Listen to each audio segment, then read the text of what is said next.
Dahil mainit po ngayon ang Asian Games at usaping sports at basketball, muna tayo kasama ang bisita natin ngayong umaga. Pero bago po yan, panoorin po muna natin ito.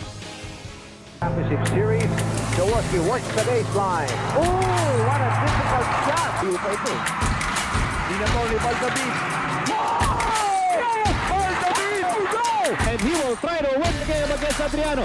James Yap, fires! Oh! Big shot game! Ball is life, ika nga ng maraming mga Pinoy.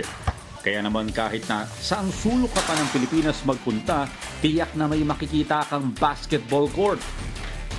May court man o wala, bilad man sa araw at kahit sa buhangin o semento pa nakatayo ang ring, ay hindi alintana yan ng mga manlalaro. Bakit nga ba ganun na lang ang pagmamahal at pagkahumaling natin sa sports na to? Alamin natin yan dito lang sa Rise and Shine Pilipinas. Ayan, makikipagkwentuhan muna tayo kay Dr. Michael Rico Messina, isang Philippine basketball history enthusiast at memorabilia collector. Welcome po sa RSP, sir. Good morning. Good morning po, Sir Audrey, and welcome po. Good morning po sa lahat ng mga taga-RSP po natin ngayong umaga. Okay, so ang ating pong bansang Pilipinas ay lalaban mamaya sa bansang Jordan para na rin sa gold sa Asian Games. Pag-usapan po natin, mahal na mga Pinoy ang larong basketball, naging kultura na sa atin to. Pero maaari mo bang ikwento, Doc Michael, paano ba nagsimula o yung kasaysayan ng basketball? Paano ba nakarating ng Pilipinas ito? So nakarating ang basketball dito sa Pilipinas na dala ng mga Amerikano. So sa mga libro natin, sa nasusulat, mga 1907 o 1908, dala ng mga Thomasites or mga teachers nun, yung laro ng basketball sa Pilipinas para ituro sa mga sa mga kababayan natin noon. So part kasi nung trust ng Bureau of Education noon ay hindi lang magturo ng language sa Pilipinas kundi yung sports din. At kasama doon yung larong basketball. Pero gano'n ba kalawak, Sir Michael, yung culture ng basketball sa ating bansa? Bakit lumalim ito ng lumalim? Nagustuhan na halos ng lahat ng Pilipino. Actually, sir, sa totoo lang, yung mga unang naturuan ng basketball dito sa Pilipinas ay mga babae. Oh, okay. Pakita po natin, ha? Yan. Pakita po natin. Sige, sir. So, una po, ito po yung ilan sa mga picture postcards. Ito po, tsaka ito. So, ito po yung mga basketball team po ng mga babae na nag-compete po sa Philippine Carnival. Grabe, no? yan po. Ito, almost 100 years ago. Yes. More than actually. More than 100 years ago, nakapasok na pala itong basketball sa atin. At ang unang mga tinuruan ay mga kababaihan. So ito po, dito sa studio, nagdala po ng mga memorabilia si Sir Michael. Ito po yung bolang ito. Kailan po ba ito? Kasi parang lumang-luma na. Iba po ang bola nung araw, medyo may kabigatan po kung mararamdaman ninyo. Pero ganun pa rin yung surface, leather. Opo. So, anong year po kaya ginagamit tong bolang ito? So base po sa research ko po, sir, dun sa bolang po yan, sa collection ko po, pwede po natin siya i-time na mga 1910s to 1920s. Grabe. So kung titignan po ninyo, yung bola po, ayan, tulad po ng sinabi ninyo, made of leather po siya. May tahi pa. Tapos yung tahi po ay nasa labas. Ang galing, Dati po kasi, sir, yung basketball po, medyo limitado po yung pag-dribble natin. More on passing po yung ginagawa ng mga player para ma-advance po yung bola papunta sa basket. So, mga ka-RSP, sa mga nanonood dyan at talagang nagba-basketball din, iba po yung bolang ito. Hindi po masyadong ginagamit ito sa pagdidribble dahil may kabigatan. May kabigatan po siya. Hindi po katulad ng mga ginagamit natin na bola ngayon. Ito po yung mabigat, kaya more on passing nung araw. Yes.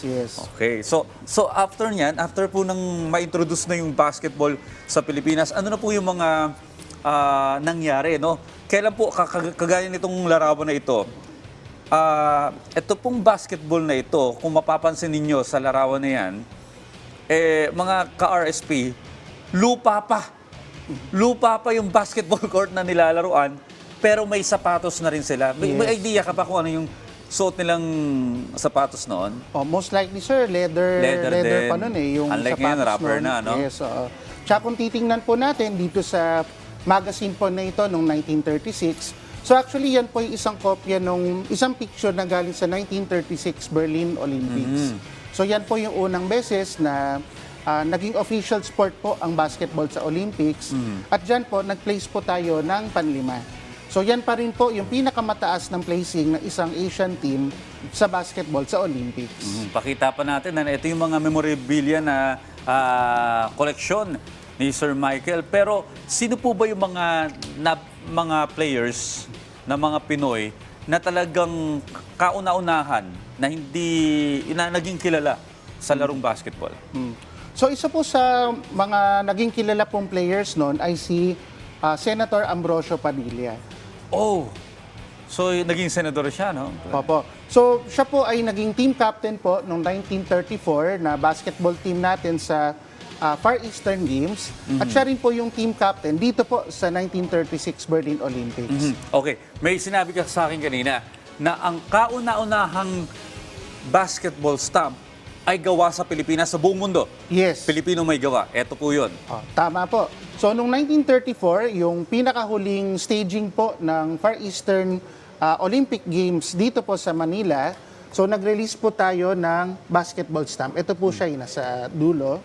Ito. So, yan po yung kauna-unahang basketball stamp po sa Pilipinas. Sa buong mundo. Sa buong mundo, ever. Opo. Okay. So ano pa po ba yung mga memorable na medalyang nakuha natin sa larangan ng basketball over the years? Opo. So ilan po sa pinakamahalagang napanalunan po natin na medalya po, ito po sir, ay isa pong gold medal po yan sa 1954 na Asian Games. Okay, gold medal tayo. Yes. Ito yan.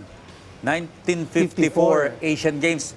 Kampiyon ng Pilipinas. Oo. Ito pong silver. Yung silver naman po ay isang replica na medal po nung nanalo po tayo ng silver po sa 2014 na FIBA Asia Cup. 2014 FIBA. Okay. Inabot ko na yan. Ito pong Olympiang ito. Yan. So yan naman, Sir Audrey po, ay isang participation medal sa 1952 Helsinki Olympics. So Okay, nag-compete rin po tayo dyan. Okay. Pakita uli natin yung larawan, direct. Ayan, yan. Ano po itong team na to, sir? 1954. So, yan yung 1954. Yung nanalo nito, nung gold medal Etong po gold na ito. medal na ito, sa ito Asian yung Games. team sa Asian Games ng Na nanalo 1954. Sino po ba yung mga key players dyan, kung maalala ninyo? So, yung pinaka-prominenteng player po dyan ay si Carlos Caloy Loizaga, or The Big Difference. So, siya po ay kinilala po dun sa third na World Basketball Championships po as part of the Mythical 10. Nandun po tayong nag-place ng third. So, yan rin po yung pinakamataas na placing po ng isang Asian team sa World Basketball Championships po. Pero bakit ba natin nahiligan to? Hindi naman tayo katangkaran. Sa basketball, kung papansinin mo, talagang height is might. At kailangan ng matataas na height dito. Pero ba't ang mga Pinoy? Hindi naman tayo katangkaran na lahi. Nahilig po tayo dito. Siguro sir, yung una po na dahilan po kung bakit sobrang mahal po natin yung sport po is yung availability nung sport po para sa mga Pilipino. So siguro bilang bata po, parang gumawa lang tayo ng makeshift na court.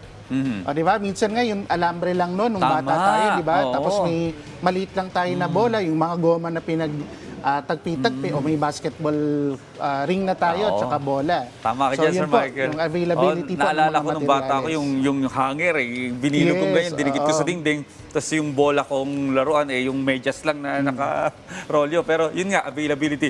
Well, since ikaw ay isang Philippine basketball history enthusiast at collector, naisipan mo ba na i-share yung passion mo through activities lalo na sa mga kabataan?